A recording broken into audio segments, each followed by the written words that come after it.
So you should have already watched the introduction to the Canterbury Tales little video on YouTube. And before we actually start reading the Canterbury Tales, I want to talk a little bit about the structure. The Canterbury Tales is a frame story. And the easiest way to explain a frame story is having stories within a story.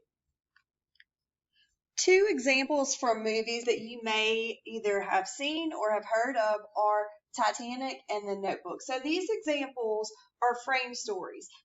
To give you an example with Titanic, so the movie starts off, the guys are in the ship, they're searching for this jewel that supposedly sunk with the Titanic.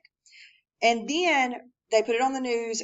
Old Rose sees, and she's like, hey, that's me. So she goes to their ship, and she tells the story of having that jewel and having that necklace and meeting Jack and falling in love and so forth.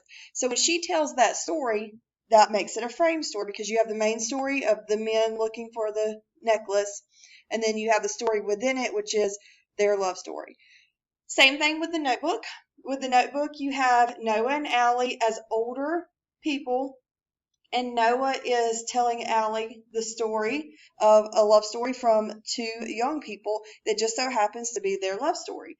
And so the movie starts off with old Noah and Allie, and it tells the story of their love story within that. So that's how you have those frame stories with those two. Those are two really easy ones. You could probably actually think of some movies that use the frame story format, which is you have a main story and then some stories within that. So let me explain just real quick how the Canterbury Tales is a frame story.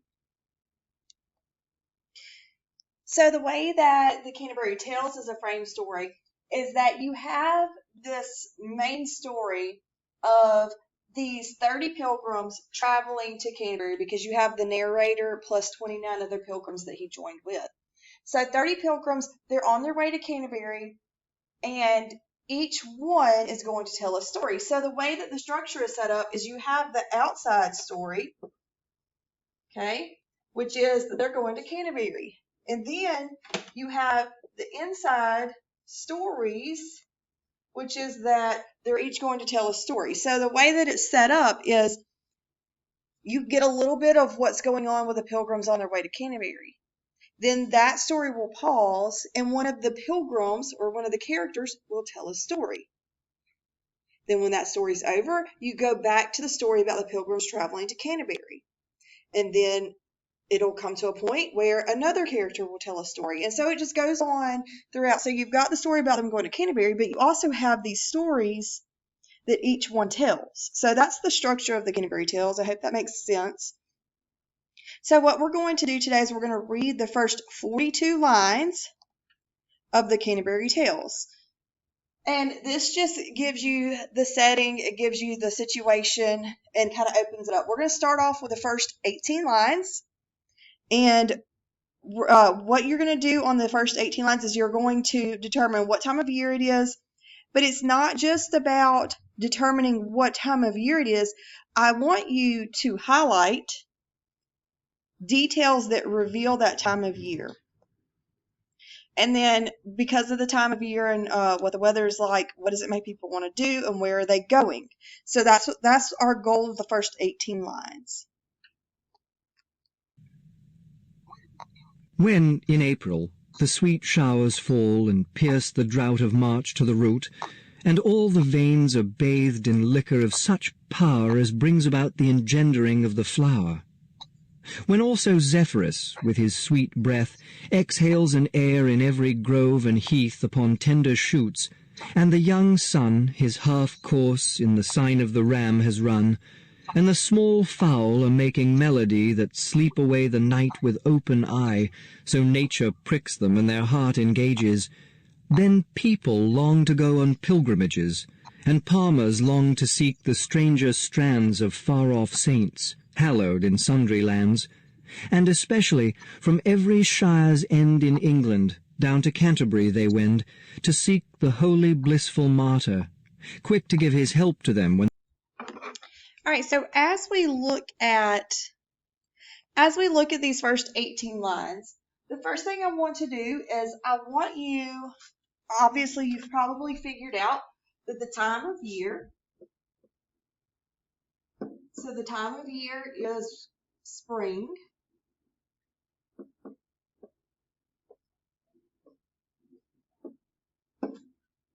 And it's great that you can identify the time of year, but what I want you to do is I want you to go through and I want you to highlight some details that helped you see that the time of year is spring. So go through and do that. All right, so I've given you a couple of notes here. So the time of year is spring. We've already talked about that. And over to the side, you're going to notice that I have in blue, I have some notes, and I've underlined two things: Zephyrus and the sign of the ram. These are called allusions. Allusions with an A, not with an I. So an allusion is a reference to history, mythology, religion, anything like that. It could be art, entertainment. So here we have the allusion to Zephyrus, who was the god of the west wind. So if you look up who Zephyrus is and you know he's god of the west wind, that helps you understand that part. And then when it says the sign of the ram, that's Aries. And Aries is in the zodiac, is part of the zodiac. So it's about mid-March to mid-April. So if you look, we get that it's in half course in the sign of the ram. So it's about halfway through Aries. So about halfway through the beginning or the mid-March to mid-April. So it's about the beginning of April. All right, which we already have. And you see I highlighted up here. I highlighted April. So real quick, let's highlight a few other things that helped us see that it is springtime. So you have the sweet showers fall. That can be another one. Remember, April showers bring May flowers. So you've got that. Okay, so engendering of the flower, that's another one that you could have. So let's highlight that. Oh, didn't highlight. So engendering of the flower. Now, Zephyrus with his sweet breath. The reason that I wanted to make sure that you got that is because the reason I wanted you to get that allusion is because the Zephyrus with his sweet breath, that helps you see and helps you understand what it's talking about. All right, so if it's Zephyrus with his sweet breath, and we know that Zephyrus is the god of the west wind. So when it says Zephyrus with his sweet breath, like, that's not breath, right? What is that? It's a breeze, and it's a sweet breath. So it's not some big gust of wind. It's just a small, gentle breeze.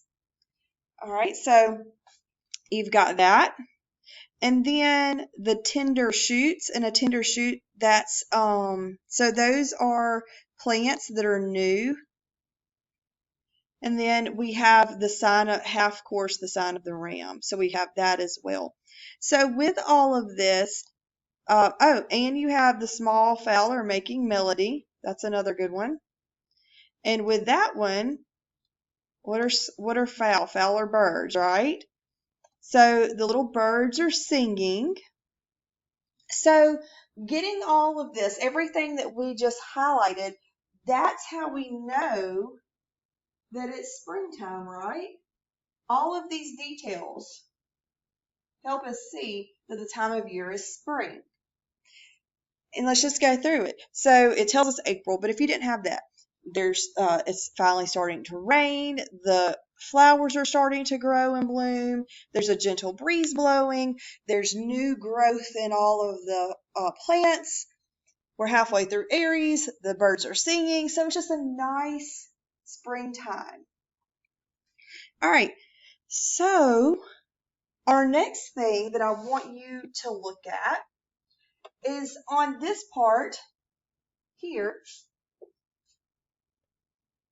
is, what are they doing? What does that make people want to do? And whenever you get to what does that make people want to do, let's look at this. It says, So nature pricks them and their heart engages. Then what does it make people want to do? People long to go on pilgrimages. And remember I told you earlier that a pilgrimage is not just the people who came over to America that wear the black and white outfits. A pilgrim is someone who travels for a religious purpose. So a pilgrimage is that journey. And so we know that whenever the weather is nice, it makes people want to go on a pilgrimage.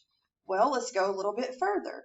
It says that these pilgrims specifically are coming from every shire's end of England to Canterbury to seek the holy blissful martyr. Okay, so this part right here. So what are they doing? We get it here. They're going on a pilgrimage.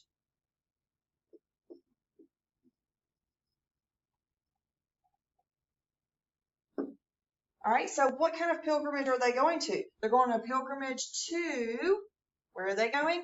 Canterbury. Now, Canterbury is in England, so they're coming from every shire's end. Now, every shire's end, and I didn't mean to cross through that, but every shire's end means all areas in England. So they're coming from every shire's end of England to Canterbury. So they're going to Canterbury. And then why are they going to Canterbury? So we've got what they're doing. Now let's look at why they're going. They're going to seek the holy blissful martyr. Now I'm going to switch over to blue so you can see the difference. They're going to seek the holy blissful martyr. And a martyr is someone who dies for religious purpose. So if you did your introduction video, then you probably know who the martyr is. So the martyr is St. Thomas of Becket.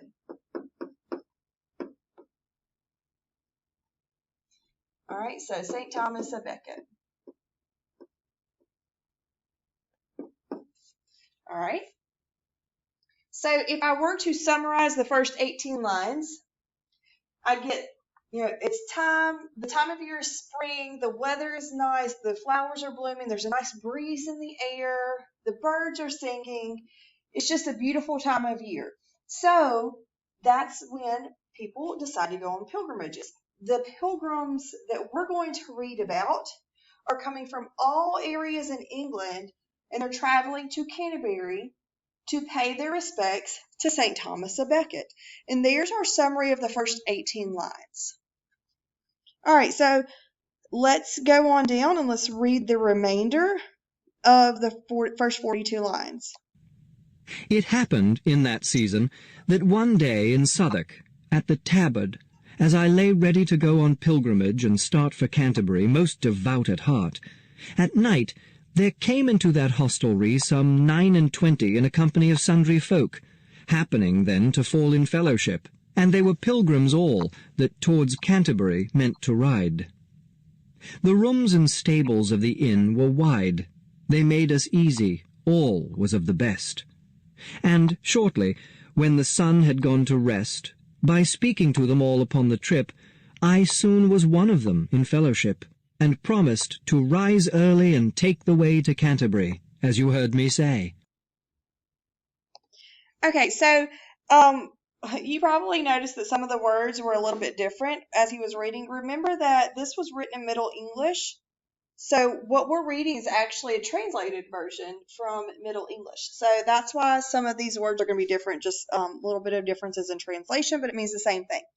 Okay, so let's look at this. So we get that first part is there are pilgrims going to Canterbury to pay their respects to St. Thomas of Becket. And what we're getting from this next part here is you get the narrator. He says, it happened in that season that one day in Southwark, at the Tabard, as I lay ready. So this is the narrator. All right, so you have the narrator there. He is going on pilgrimage, okay? So he's going on the pilgrimage to Canterbury, right? So he's on his way to pay his respects to St. Thomas of Becket. Then as he's there, he says that he's there and he says, some 29 in a company. all show up, and they're going to Canterbury too. So this part right here. So 9 and 20. So how many other pilgrims show up? So 29 other pilgrims show up. And they're all going to Canterbury as well.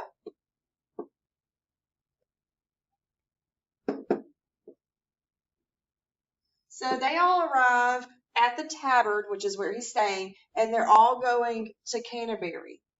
All right? So we understand this part, correct?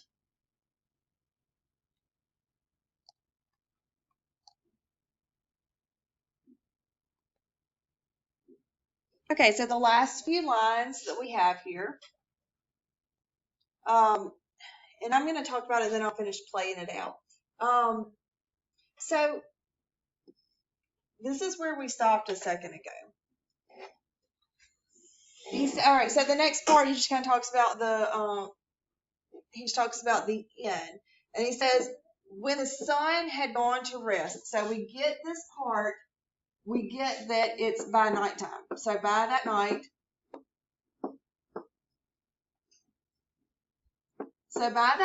the narrator, there's our narrator, had spoken to everyone. He had spoken to them all upon the trip.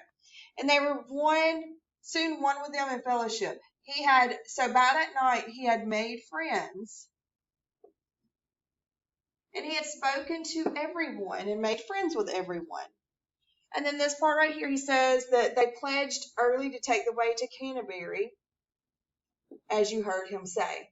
Okay, so all we get from this little part right here is he says, look, that, whenever they arrived, I started talking to everybody. I made friends. I just got to know everybody who's going on the trip, because we're all going to be traveling to Canterbury together.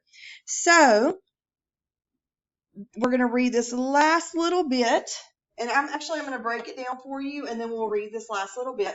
So from here to here, he's about to tell us which direction he's about to take this story. He says, but nonetheless, while I have time and space before my story takes a further pace. Now, his story taking a further pace, this is where he's going to tell us the stories. But before he tells us the stories of all of these characters, he wants to tell us what their condition was. So he's going to describe all of them. And I'm going to put this over here. He wants to describe them.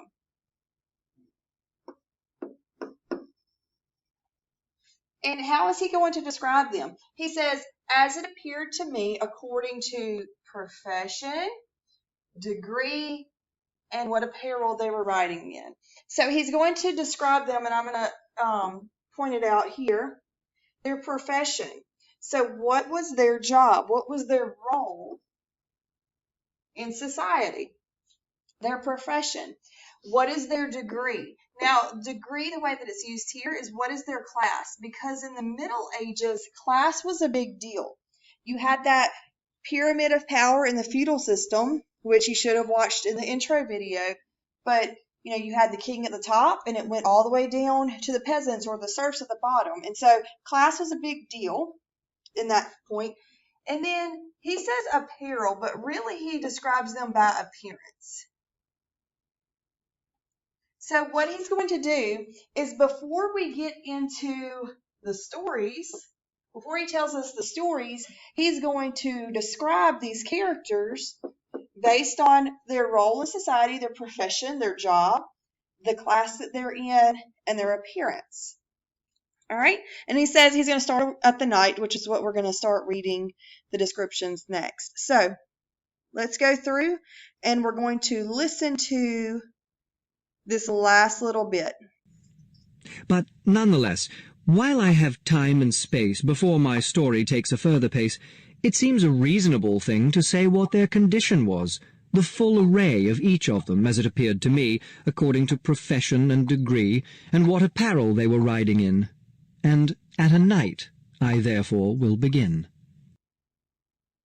All right, so that takes us through the first 42 lines, and what you're going to do is just a very simple assignment.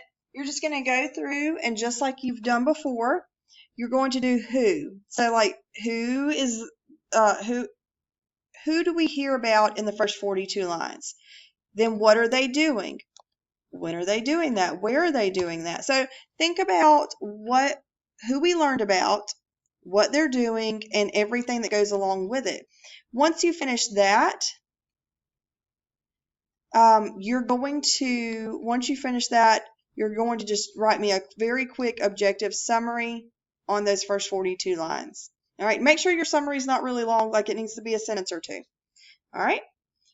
And then once you finish with that, you're finished with the first 42 lines, and you can move on to the night if that is for today. If not, then you can wait until later.